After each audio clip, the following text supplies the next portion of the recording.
4:12 a.m. July 13th, 2026. 14 nautical miles off the coast of Key West, Florida. A Coast Guard cutter Dauntless sat idling in the pitch-black water, running active AIS triangulation on a Panamanian-flagged bulk carrier named the MV Stella Maris. The ship's paper log declared exactly 22,000 kilograms of standard agricultural fertilizer. But the night before, the tomographic CBP X-ray bay at the port of Miami had flagged a massive density anomaly deep inside Hold 4.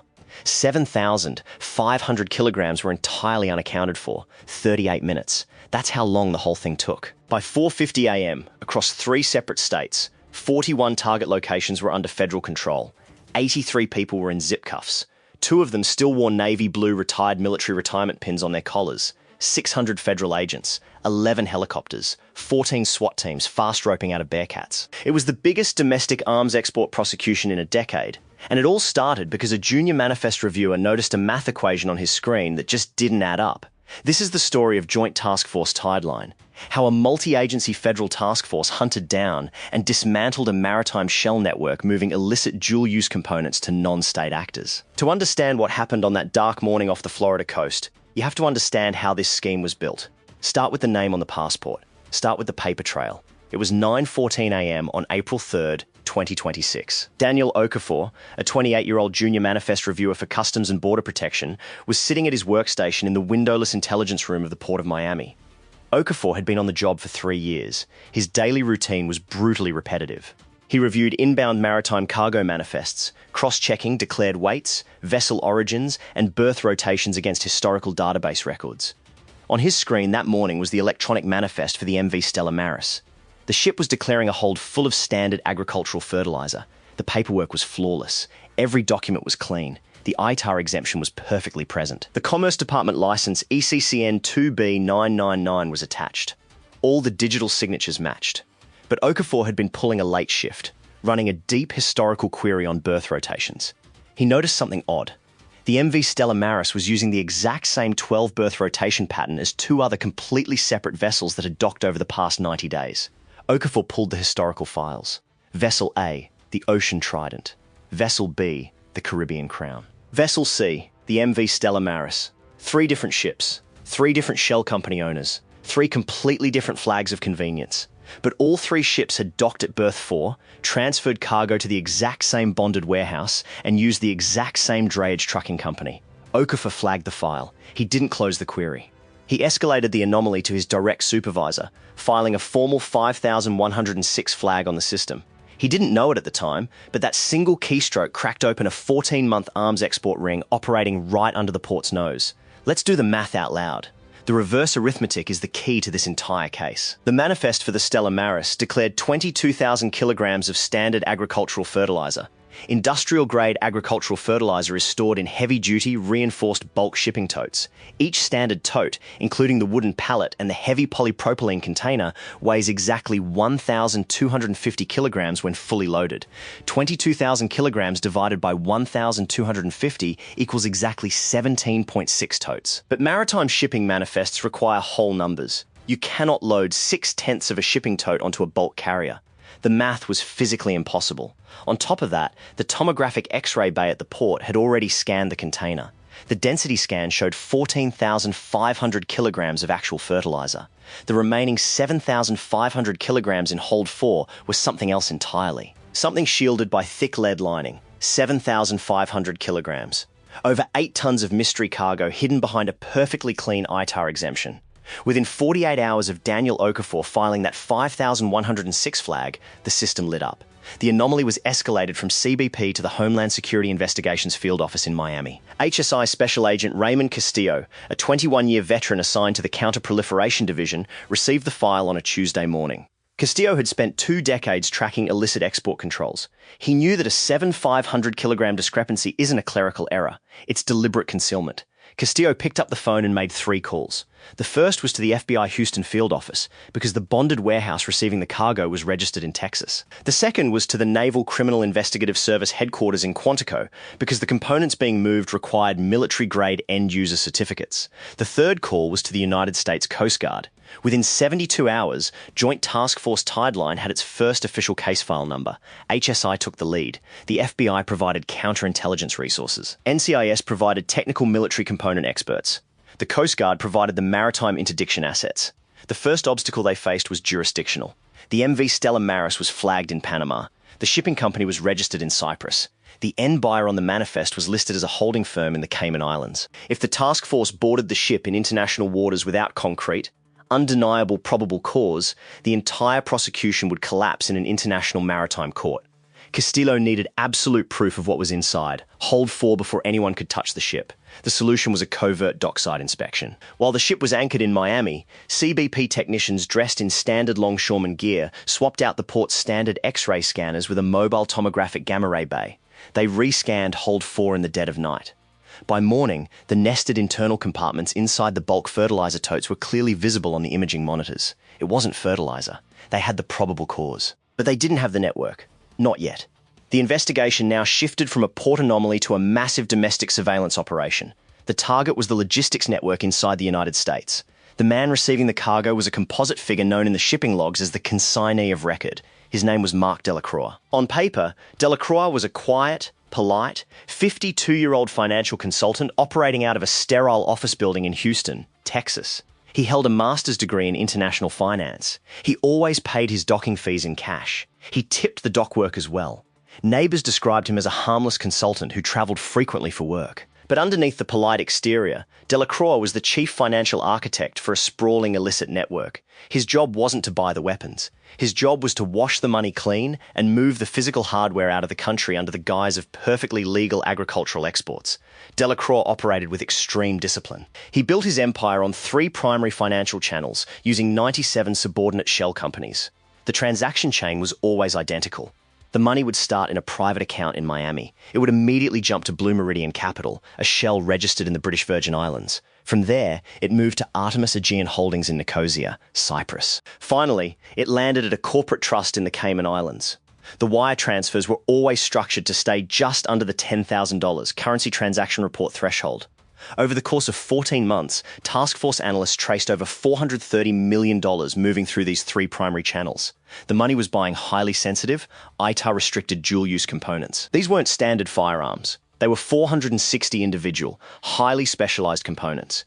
They included unmanned aerial vehicle guidance kits, encrypted military-grade communication modules, and commercial radar components that could be easily modified for non-state actor tracking systems. The buyers were entirely generic on paper, anonymous holding companies representing heavily sanctioned non-state actors and cartel buyers. I spent hours going through the case file, and one detail kept nagging me. The network's biggest vulnerability wasn't the money laundering. It was the sheer physical logistics. You cannot smuggle 8 tons of military-grade hardware out of a busy American port without dozens of people touching the crates.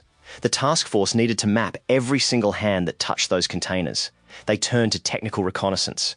HSI deployed a Title III wiretap on Delacroix's primary satellite phones. The FBI deployed passive surveillance teams to track his physical movements across Houston. NCIS set up a dark web honeypot, posing as a European broker looking for encrypted military communication modules. For 3 months, the wiretaps ran 24 hours a day. The agents logged over 1,400 hours of intercepted conversations. The problem?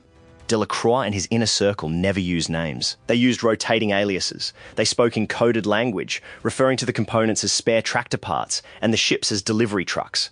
The technical surveillance was producing massive amounts of data, but zero actionable intelligence. The task force was drowning in intercepted noise. The breakthrough came when an NCIS cyber probe managed to isolate a 38-second audio file from a burner phone tapped in Galveston. They ran the file through a voice print analysis database. It matched the biometric voice signature of a retired US Navy logistics officer named Arthur Vance. Vance was 61 years old. He had served for 22 years before retiring and starting his own private maritime consulting firm. Vance was the inside man. He was the one forging the berth rotations and manipulating the port security schedules to ensure the Stella Maris was never physically inspected by a human team. Once they had Vance, the dominoes began to fall. Financial pattern recognition software tied Vance's consulting firm directly to Delacroix's Cyprus shell companies. Undercover HSI agents met with Vance's subordinates, posing as buyers. They confirmed the identity of the network's key players. Most people assume these massive smuggling rings are run by shadowy foreign operatives, but the evidence tells a different story. This network was built entirely on the backs of compromised American logistics workers, retired military officers, and corrupt port officials. It was a domestic operation exploiting domestic trust. By early July, the task force had mapped the entire network. They had identified 41 specific locations across 3 states: Texas, Florida, and Virginia. They knew where the components were being stored. They knew where the cash was being counted. They knew where the digital manifests were being forged. But the operational planning was a logistical nightmare. Delacroix's primary compound was a fortified ranch outside Houston. Vance operated out of a secure warehouse in Galveston. The shipping front companies were scattered across Miami. If they raided one location, the others would burn the evidence within minutes. They needed absolute simultaneity. The case was airtight. The network was completely mapped. But what agents didn't know yet was that Delacroix had already been tipped off. Just 48 hours before the planned raid, a uniformed CBP officer with ties to Vance noticed the new gamma ray scanners at the port. The officer sent a coded warning text message to Delacroix. The task force intercepted the message on the Title III wiretap, but they couldn't decode the specific warning in time. They had to assume Delacroix was preparing to destroy the evidence and flee. The decision was made to move up the raid. Operation Tideline Execute was pushed forward by 36 hours. The coordination required was staggering. SWAT teams, 600 federal agents, 11 helicopters. Tactical units were issued fast rope kits, silenced rifles, and hydraulic breaching charges. Wednesday, 4:30 a.m. July 13th, 2026. The sky over the Gulf Coast was pitch black. In Miami, unmarked white utility vans disguised as a local electrical contractor pulled up to the gated front entrance of the primary bonded warehouse. The rear doors opened. FBI SWAT teams stepped out in full tactical gear, carrying Mossberg 590 shotguns and ballistic shields. In Houston, 3 Black Bearcat armored vehicles rolled silently down a dirt road surrounding the fortified ranch compound of Mark Delacroix.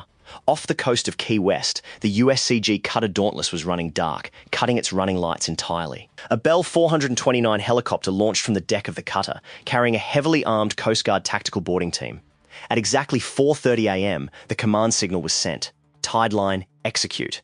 The actions on the objective were simultaneous. In Miami, the warehouse door was blown off its hinges with a hydraulic breaching charge. Alpha Team moved in, securing the perimeter in under 9 seconds. They found 3 sleeping logistics clerks. FBI, hands up.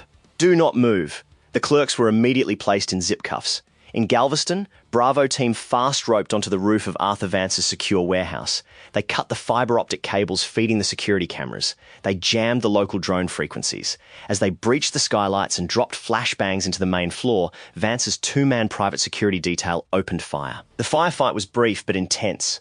Silenced MP5 rifles returned fire. 847 rounds were expended between the target's security detail and the combined assault element. Both security guards were neutralized. At the Delacroix Ranch, Charlie Team encountered heavy resistance at the main gate. 2 breaching charges were required to punch through the reinforced steel. As the agents poured into the courtyard, Delacroix's personal security detail engaged them from the second-floor balcony. The raid was absolute chaos, but it was coordinated chaos. Every single target location was hit at the exact same second. Delacroix never stood a chance. Inside the main house, Delacroix had retreated to a custom-built panic room located behind a false wall in his master bedroom. Charlie Team brought in a thermal imaging unit. They pinpointed his exact location behind the reinforced concrete. The team leader used a shaped breaching charge to blow the hinges off the hidden door. As the smoke cleared, Delacroix was found sitting at a desk, frantically wiping the hard drives of 3 encrypted laptops with a military-grade degausser. FBI! Drop the degausser and raise your hands slowly! An agent yelled over the ringing in his ears. Delacroix froze. He looked up, his face pale, his hands trembling. He was holding a secure smartphone in his other hand, his thumb hovering over a remote white button. Drop it! An agent stepped forward, leveling a suppressed Glock 19 at Delacroix's chest. Delacroix dropped the phone. He didn't say a word. He simply lowered his head and put his hands behind his back. The steel handcuffs clicked shut. You're under federal arrest, the agent stated flatly. By 5:08 a.m., exactly 38 minutes after the first breaches were executed, the entire operation was secured. The aftermath was a logistical mountain for the task force to climb. Across the 41 locations, agents inventoried the physical evidence. They found 460 individual dual-use components. They found $430 million in exposed financial trails. They found shrink-wrapped bricks of evidence, cash hidden inside agricultural fertilizer totes, exactly as the tomographic X-ray had predicted. They also found something they didn't expect. Inside Vance's warehouse in Galveston, hidden behind a false wall, were 17 social security cards, all bearing different names but featuring the same biometric photograph. Vance had been preparing multiple escape identities. During the processing of the scene at the Miami warehouse, a human moment broke the tension. A female HSI agent lowered her rifle, speaking calmly in Spanish to a terrified cleaning lady who had been caught in the crossfire. The agent guided her safely out of the building, making sure she was given humanitarian parole and medical attention before being questioned. Unpopular opinion, the sentence Marc Delacroix ultimately received was entirely too lenient for the sheer scale of the damage he orchestrated. I'll say what most won't. When a man moves 8 tons of military-grade hardware to non-state actors, a federal supermax sentence isn't about punishment. It's the only way to guarantee the network stays dead. The legal battle lasted 14 months. The defense team for Delacroix and Vance attempted to paint the operation as a massive misunderstanding. They argued that their clients were engaged in legitimate philanthropic missions, providing standard agricultural technology to developing nations. They claimed the financial transactions were standard international consulting fees, not money laundering. They argued the dual-use components were simply misunderstood compliance errors. The prosecution dismantled this narrative methodically. The US Attorney's Office presented the 312-page case file. They showed the jury the dark web catalogs recovered from the encrypted servers. They presented the forensic biometrics tying Vance to the forged birth rotations. They played the 38-second audio file that cracked the case open. They walked the jury through the $430 million financial trail, showing exactly how the money moved from Miami to Cyprus to the Cayman Islands. The jury deliberated for exactly 6 hours. Guilty on all counts. The defendants were charged under a staggering list of federal statutes. 18 U.S.C. 794, gathering or delivering defense information to aid non-state actors. The Arms Export Control Act. ITAR violations.